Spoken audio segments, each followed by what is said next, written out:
Coffee Break read A Desolate Field from Times of Change, the second volume of Transgressor Trilogy, a Fortune Fool's book by E.M. Swifthook. Nothing was said as they were riding back until a short way from his house Zarangor reined in sharply, bringing his pony in front of Rallick's and forcing him to stop. "Gods, I'm sorry, Rallick. You should not have had to do that." Rallick said nothing. It was true. He should not. Zarangor cursed and turned his pony back to the street. They rode on in silence for a while before the other man spoke again. "I do not know what I'm supposed to have done. These people seem to want to find me a monster." "You think it is nothing of your own making?" Rallick was unable to keep silent at that.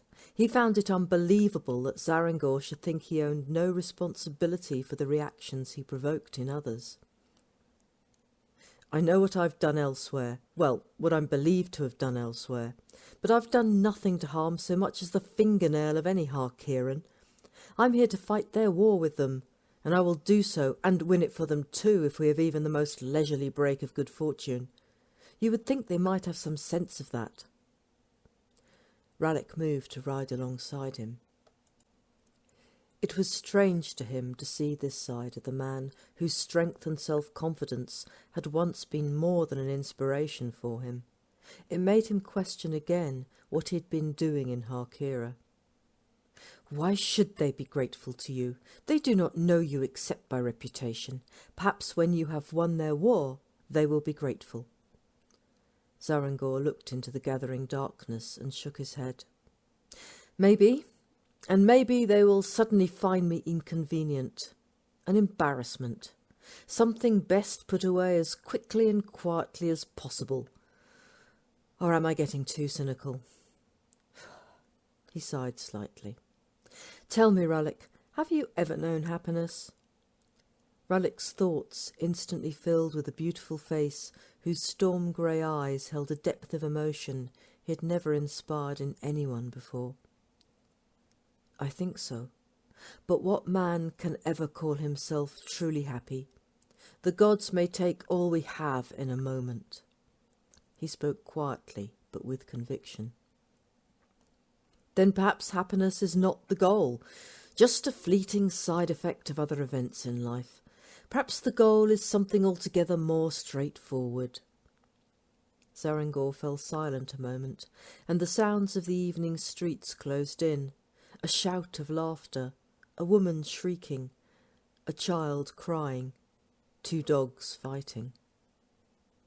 "What really matters to you, Rallick? What do you steer your life by? What principle or creed governs your direction?"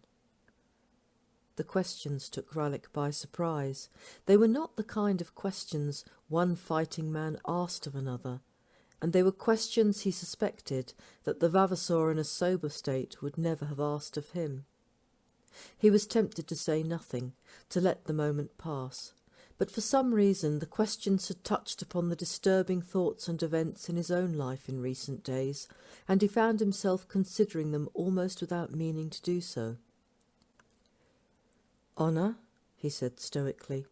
It was the answer he would have given in all honesty until a few moons ago. But now?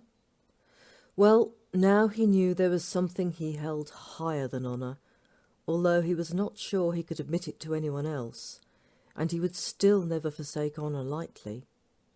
"Oh, yes, honour," Zarangor said, and sounded weary of the word.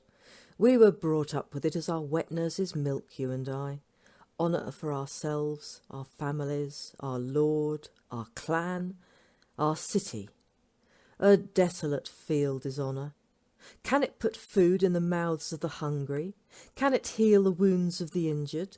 Can it make castellans strong and merchants wealthy? We make whores of ourselves for honour." Rallick was shocked.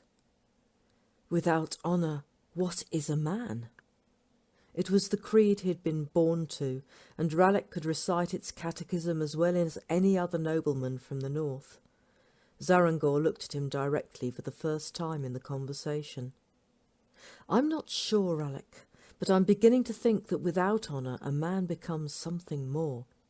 That without honour he's free to choose the best way to live." "Then perhaps that would be a new way of honour," Rallick suggested. "Or perhaps it would be a new way of living." Nothing more was said until they dismounted at Zarangor's house, a small but well-appointed courtyard residence in the wealthiest quarter of the city, close beside the residence of Rallick's own castellan. He had taken this house after the attempt on his life for greater security. The Vavasor threw the reins to the hands of a stable lad and strode towards the house. "I'm not to be disturbed," he informed the guard at the door, then paused and turned to say briefly, "Good night, Rallick. I will not keep you up on my account any longer tonight." "And thank you."